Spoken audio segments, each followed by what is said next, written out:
As early as 2016, researchers of University of Texas and University of Michigan conducted a systematic study of more than 50 years of research on spanking that involved more than 160,000 children.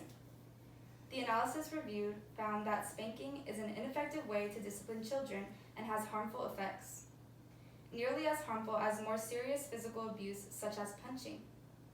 As of 2013, the Child Welfare Information Gateway pronounced that spanking can negatively affect the mental, physical, and emotional health of a child.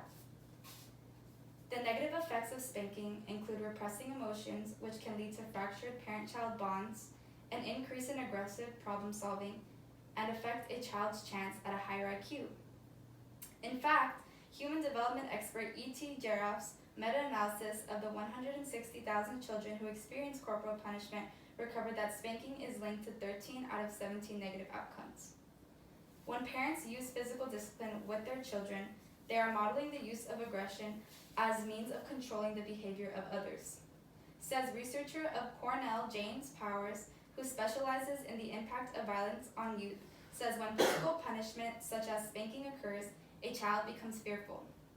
So much so that the stress of getting the beating itself can overpower the true lesson that reinforced the beating in the first place. Consequently, Powers' studies show that the child learns to use violence to get what they want.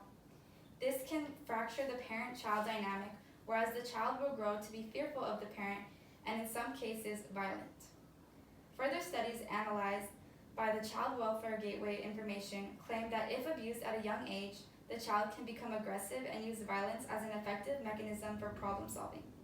Heather Griffiths, author of Introduction to Sociology, furthers that the effects of spanking a minor will follow them into adulthood, and those same children that learn to deal with stress through violence have a higher probability of experiencing difficulty expressing emotions properly.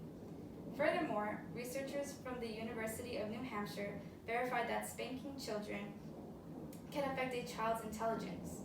A study presented in 2009 comparing the IQs of kids that were and were not spanked showed that children who were spanked had lower IQs in comparison to those that weren't. Experts theorize that this is because stress levels impact a child's ability to learn and retain information. When a child is spanked, they are in fear, which can carry out stress and anxiety levels throughout their daily life. Spanking ultimately results in more negative than positive outcomes. As studies have shown, spanking impacts a child's psychology and reality. Whether it be a bond with their parent, school life, or personal emotional health, spanking is although a discipline many parents rely on short term, has negative impacts on a child which can consequence a lifetime. Thank you.